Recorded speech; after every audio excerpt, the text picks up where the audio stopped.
Hi there, my name is Lucas Weiss, and I am the host of the Weesesports Quarantine Chronicles. For today's episode, I'm joined by Rob Corte, the Vice President of Sportsnet and NHL Production.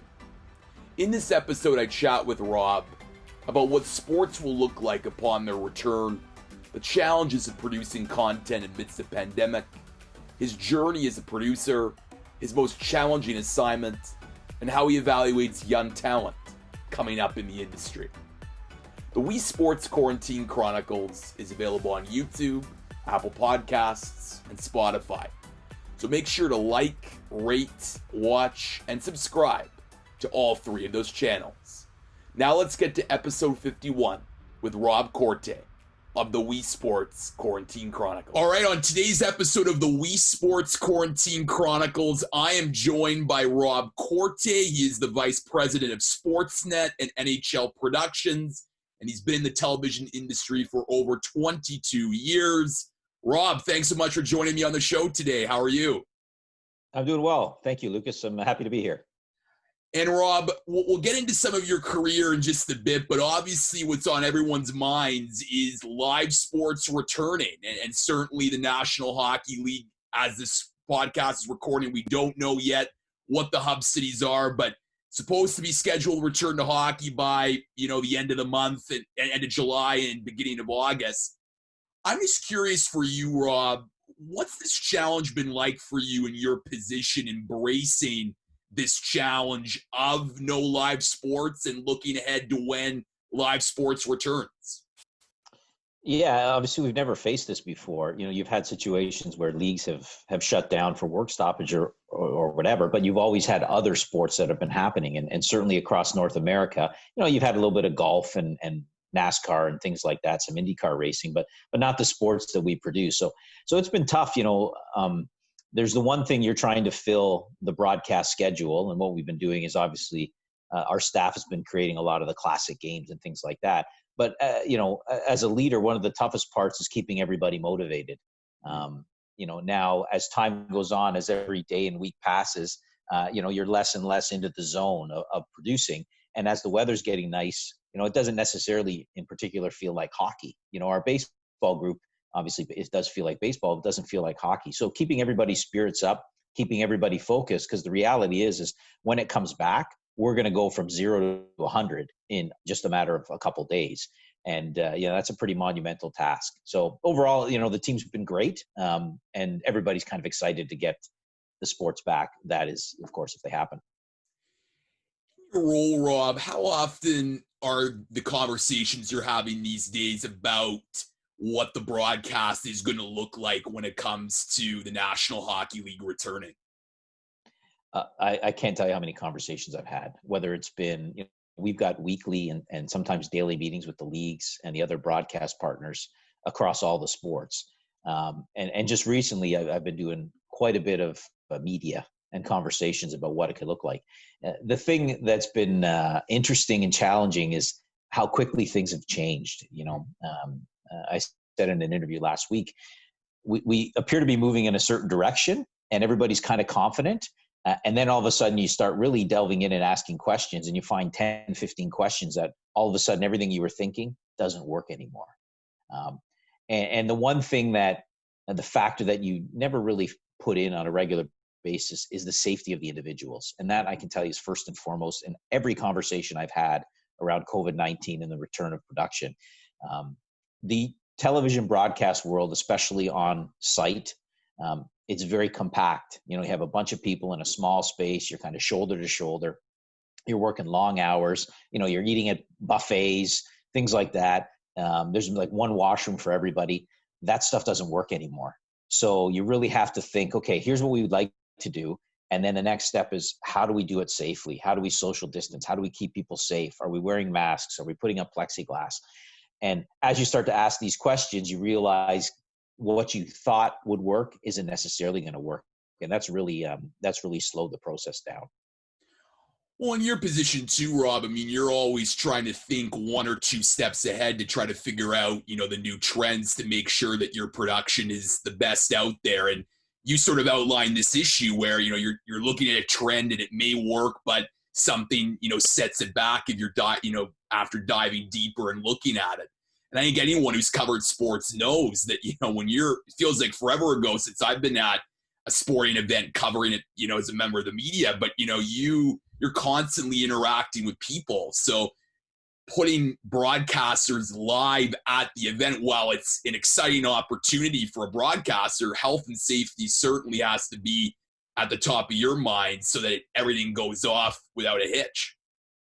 Yeah, and you don't want to take chances. You don't want to take chances with anybody. We would all love sports to be back, but I'm not prepared to have sports back and have everybody working where there's a chance, and a significant chance that they can get sick. It's just not worth it, right?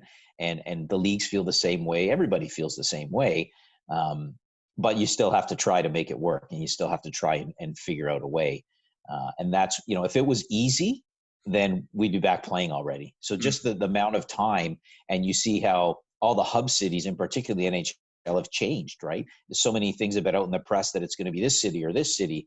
And then the next day, now they're out of the running. It happened last week with Vancouver.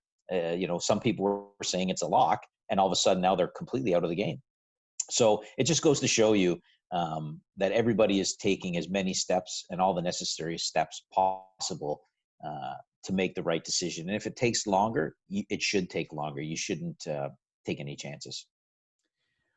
Rob, in evaluating the ways that you're going to be broadcasting the return to hockey, I'm just curious if you're thinking about, bringing new fans into the game, because obviously you're going to have, your established consumer base that wants to see live sports again, and certainly hockey back. But I'm sure in your position, you're trying to think about bringing new fans to the game and figuring out new ways in order to enhance the broadcast. Is that what you're thinking about right now, in addition to all of the things that we've already discussed?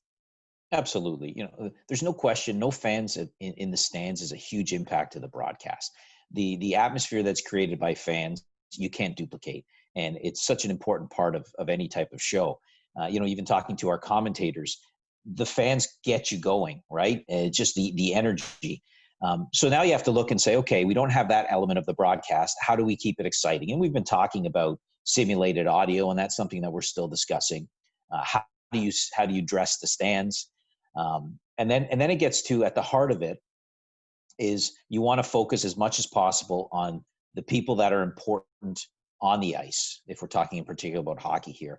And so you're going to see a lot more faces, a lot more close-ups, where in a lot of instances we might have cut to a fan shot. Now you don't have that option anymore. So you're going to see a lot more of the facial reactions and things like that, which is good. But we've looked and discussed new camera positions, lighting options, audio options. All those things are on the table, and we haven't landed yet on exactly what it will look like.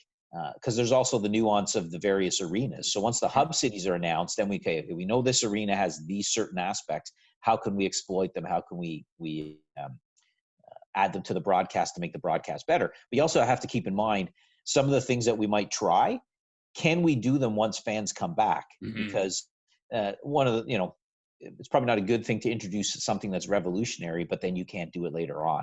So that's another factor that we're looking at. I think it's been very interesting in watching your network, Rob, throughout this pandemic, try to figure out, new ways, to broadcasting. I think of the watch party, for example. It's become something that a lot of your colleagues and broadcasters have done during this time. And I think it's, again, an interesting way to sort of interact the fans by, looking back at, an old classic game, let's say.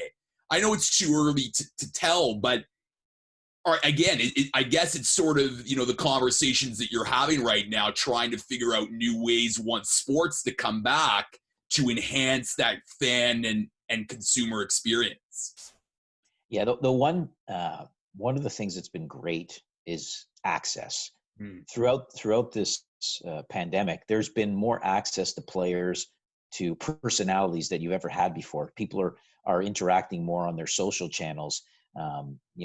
There's, whether you say it's the watch parties, and we were doing things with the Kachuk brothers, and there's been so much more access, whether it's Instagram live chats. And that's what fans crave too, right? You want to get to know these individuals and these stars, and you want to feel like you know them. So the access has been exceptional. That's one thing I hope that continues. But we all know once they get back to the routine and the grind of the games, they don't have as much free time. But if we can continue that and still get some access as we move forward, I think that will be one of the big benefits. And I think a lot of the sports stars and a lot of the celebrities have seen the power of connecting to their fans. And that's obviously for us compelling content, and we want to keep doing it. Of course, we just need the help of the individuals to make themselves accessible.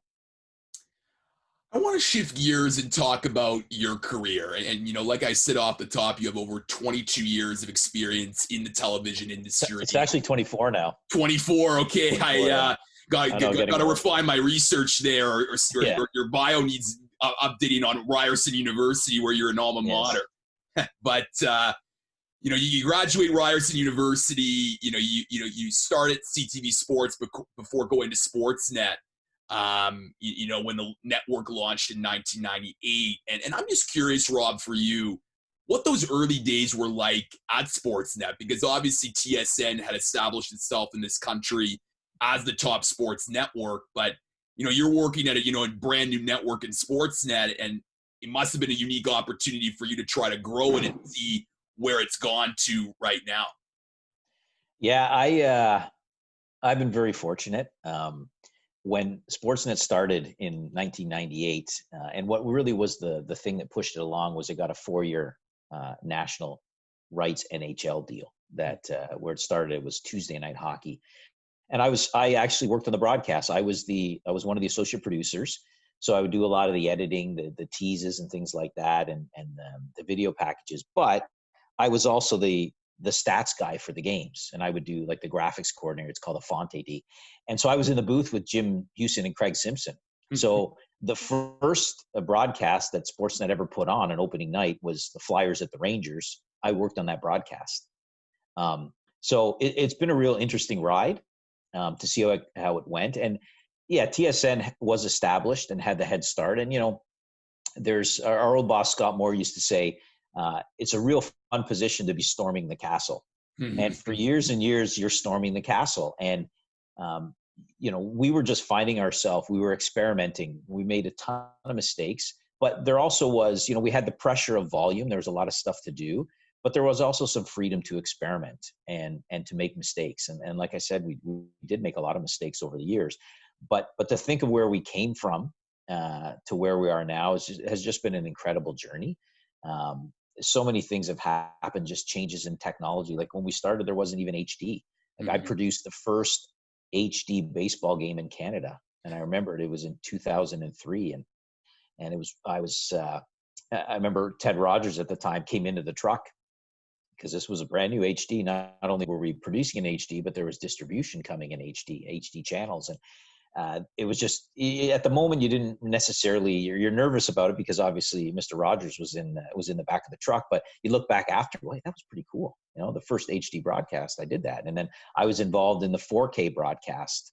The first 4K broadcast that aired in Canada was a Raptors basketball game, and we had just gone over in December to meet with some British broadcasters who were doing the Premier League, and from there, conversations happened, and they were doing a Raptor game. We were able to turn it around relatively quickly and get the first 4K sports broadcast. So, yeah, it's been an interesting ride with tremendous ups and downs. But you know those first 4 years, in particular, were great because we had some really strong people on board, and we had a lot of inexperience. And anybody who's been at a startup will know you've got varying degrees of experience, but the desire to get better and the desire to experiment and the desire to improve was there. And you know, over time, you've obviously seen it happen.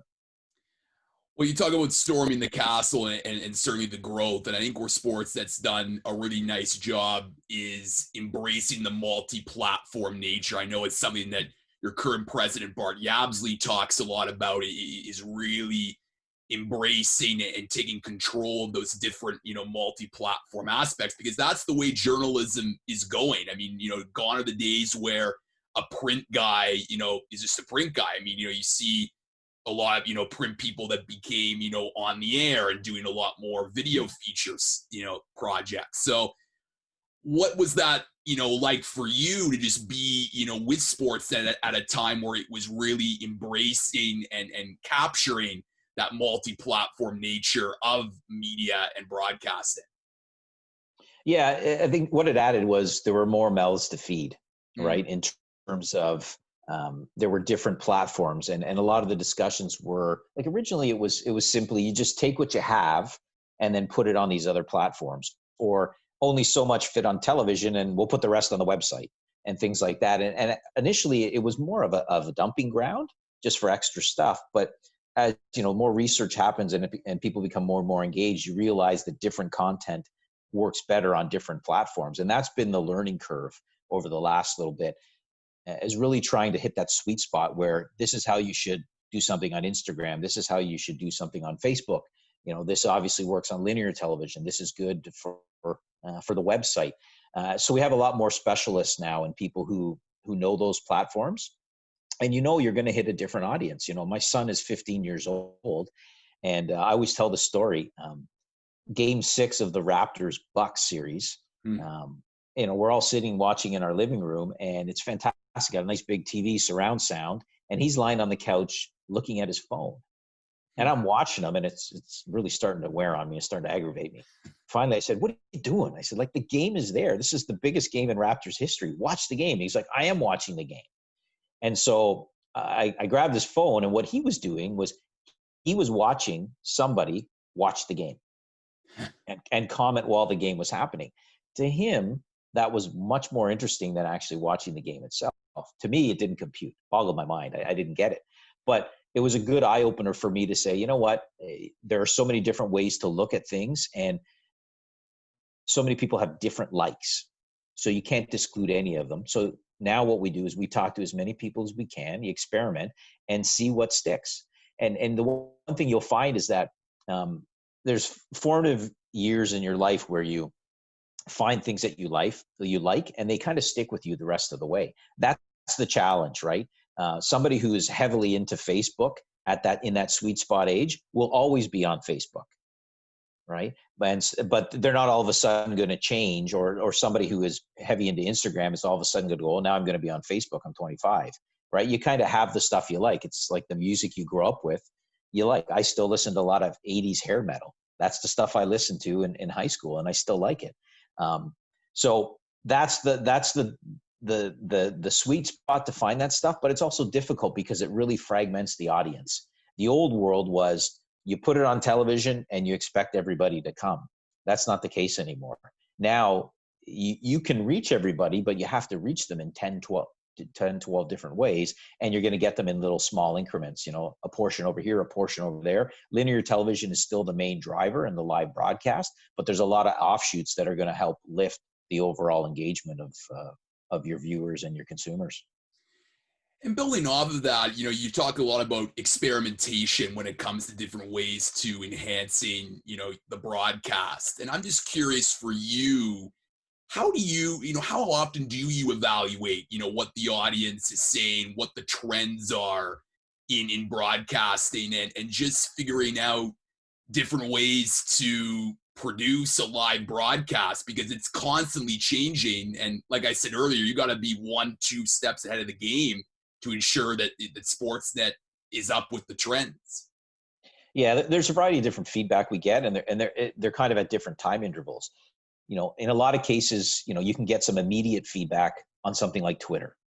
Right now, in most cases, it's very, very negative, but you do find good nuggets, right?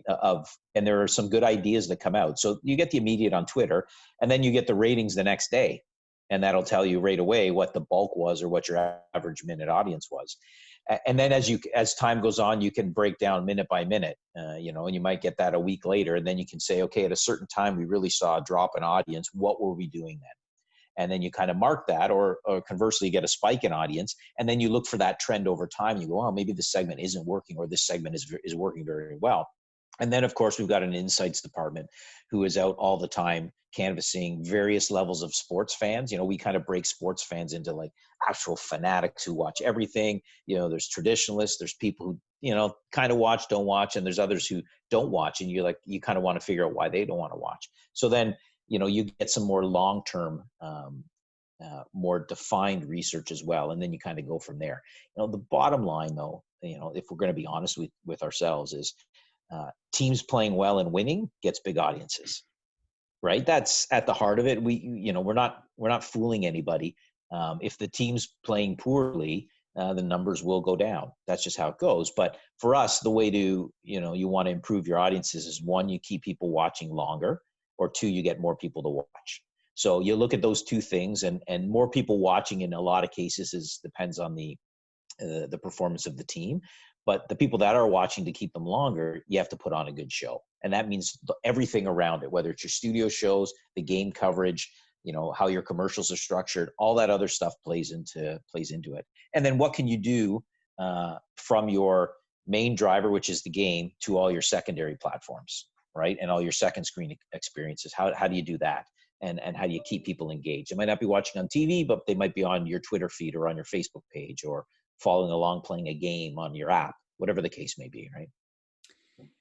In your career, you've had the chance to produce a lot of really, unique live sporting events, from NHL, Blue Jays, Memorial Cup, and in your current role, you're obviously overseeing a lot of Sportsnet's properties. What do you think is the most successful tenet to a successful live sporting event in terms of broadcasting and overall production?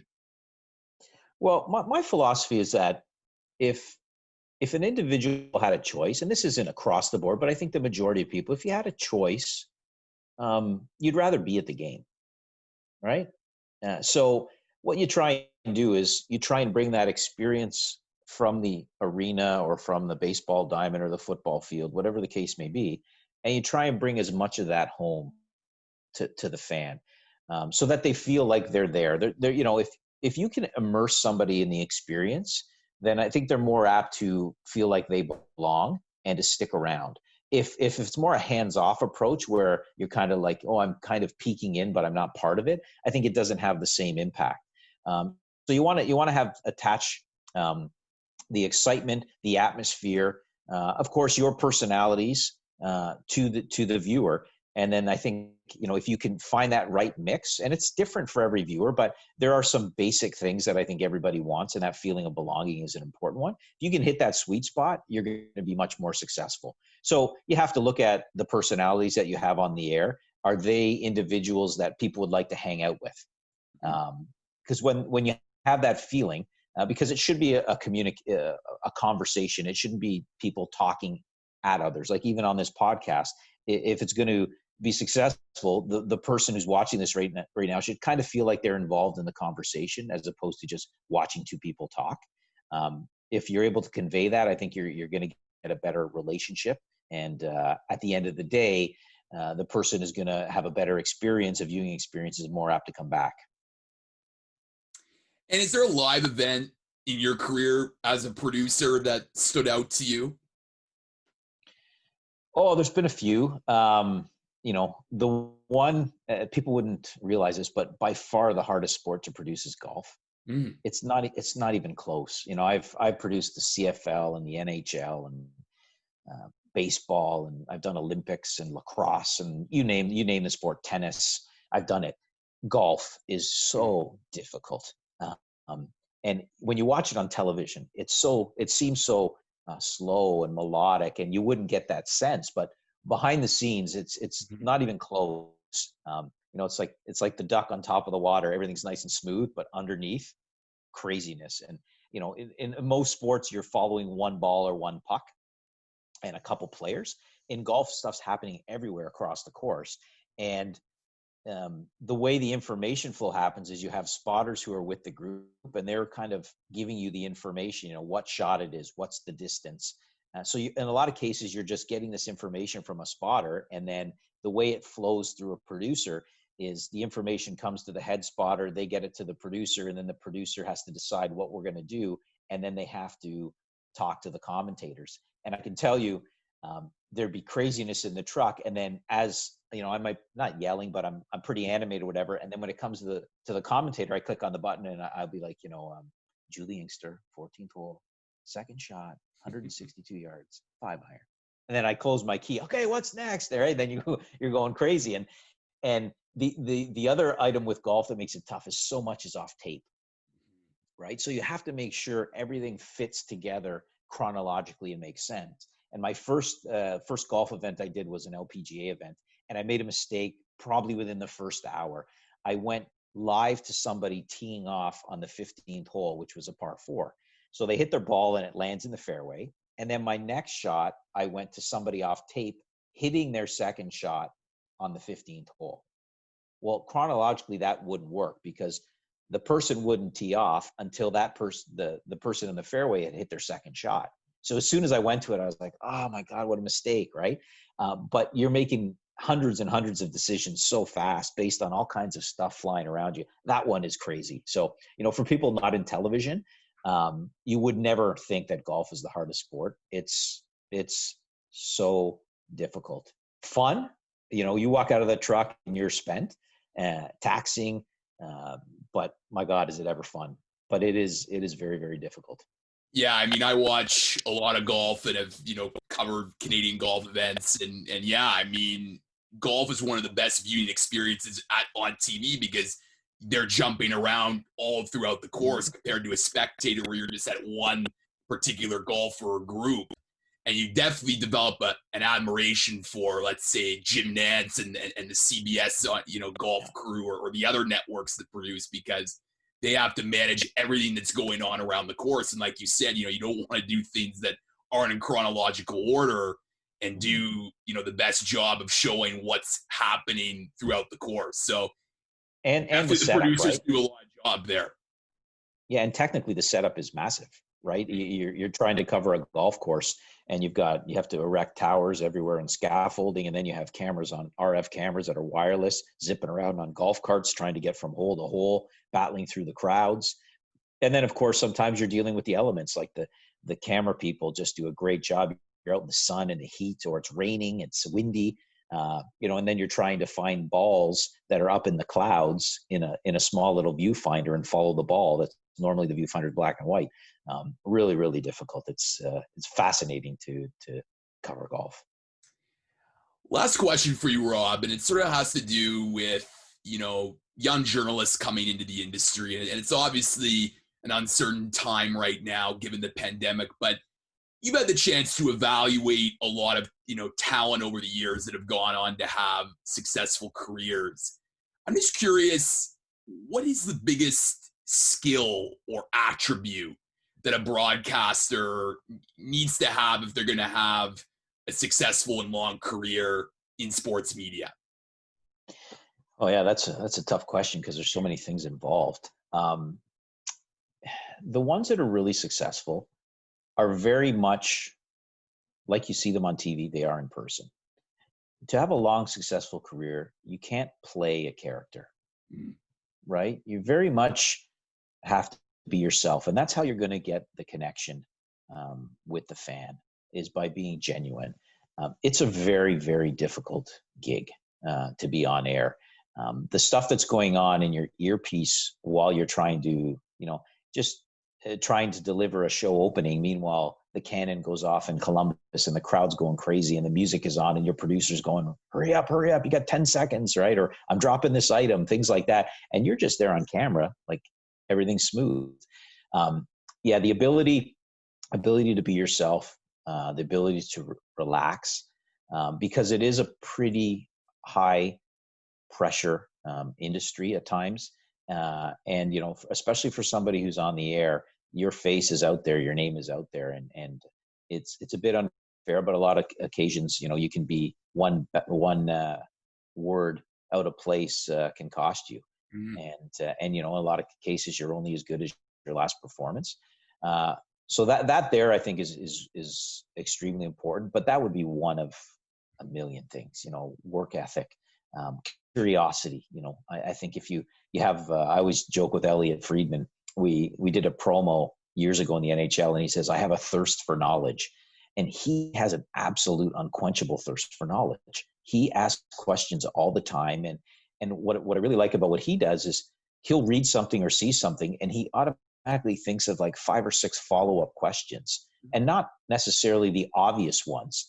And then from there, he just finds more and more stuff. And so that curiosity gives him such a wider base of information, and also allows him and others to come at things from a different perspective, not the obvious perspective. And then when they're doing interviews or writing articles or whatever, they can come up with unique things. And I think over time people recognize that, and then they'll follow their work and be fans of that individual.